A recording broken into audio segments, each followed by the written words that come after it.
ตื่นมาเช้านี้7 โมงเช้า9 นาฬิกาพี่น้องเอ้ยฝนตกมาว่าแม่นฟ้ารัวบาดที่นี่ฝนตกแฮงๆแล้วแดดผัดออกนางก้อยก็เลยคิดว่าอยากซักผ้าเช็ดตอกเช็ดโตผ้าหอกผ้าห่มไว้ซั้นเดะคิดว่าฝนออกนั่นโอ้แดดแฮงๆนี่สิตากใส่แดดให้มันสะหมูกสะใจเลยจ้าพี่น้องจ้าแล้วมื้อนี้นางก้อยก็สิได้ผลิตภัณฑ์ซักผ้าหรือว่าผงซักผ้าแบบน้ำค่ะทุกคนค่ะน้องก็สิบ่ทิ้งคราบให้กวนใจเลยเดะแล้วก็มีกลิ่นหอมบักคัก นางก้อยติดอกติดใจสั่งมาลังที่2แล้วค่ะลังที่3ลังที่4กำลังสิตามมาค่ะทุกคนค่ะเพราะว่าแม่บ้านจังเฮาเนาะก็ต้องมีน้ำยาซักผงซักผ้า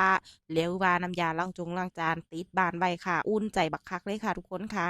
หลังจากที่ซักผ้าไว้แล้วนางก้อยก็เลยสิมาปิ้งปลาไว้ค่ะปลานี่เอามาแต่ไสล่ะว่าติโอ้ยซื้อตั้งแต่โดนแล้วล่ะค่ะแล้วก็สิฟรีซไว้ปลานี่ก็สิเป็นปลากดหรือปลาแยงดอกแต่ว่าตัวใหญ่ๆเป็นตาแซ่บบักคักค่ะ นางก้อยก็ได้ตะแกรงปิ้งย่างอันเก่าอันเดิมล่ะค่ะน้องก็สิบ่ทิ่มคราบสนิมให้กวนใจอีกคือเก่านี่ล่ะในการเฮ็ดแนวอยากแนวกินพี่น้องถ้าอุปกรณ์เราครบหรือว่าอุปกรณ์เราเป็นตาอยากตากินเราก็อยากเฮ็ดแนวอยากแนวกินเด้ค่ะแต่ว่าคันแบบว่าตะแกรงขึ้นขีดสนิมเอเล่โอ๊ยปิ้งออกมาก็บ่เป็นตาอยากตากินดอกค่ะแล้วบัดนี้นางก้อยก็สิเอาปลานั่นไปใส่ไฟไว้ซะก่อนแล้วก็สิมาทำความสะอาดฟักทองหรือว่าบัก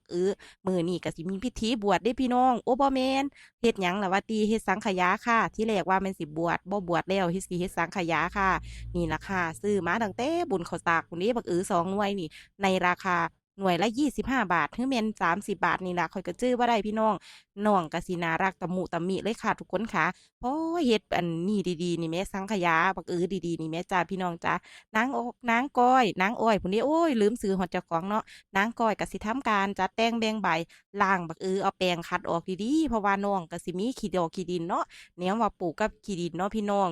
สำหรับพิกัดเล็กปิ้งย่างแล้วกับผงซักผ้านางก้อยสิปักหมุดไว้ให้ใต้คอมเมนต์เด้อค่ะเพราะว่าหาพี่หาน้องสนจิตสนใจก็ไปกดไปจิ้มไปตามได้เด้อบ่ว่าสิสะดวกทางช่องทางแอปดำหรือว่าแอปส้มนางก้อยก็มีทั้ง2แอปเด้อค่ะฝากพี่ฝากน้องติดตามผลงานนางก้อยในเด้อค่ะหลังจากที่ล้างบักเรียบร้อยหน่วยแรกแหกมานของเฮาเรียบร้อยแม่นบ่เฮาก็สิทำการ เฮ็ดหน่วยที่2ค่ะนั่นก็คือพาเอาไนออกแบบนี้ค่ะทุกคนค่ะเป็นจั่งใดเป็นตาอยากตากินบ่หลังจากนั้นเฮาก็สิมาปรุงไข่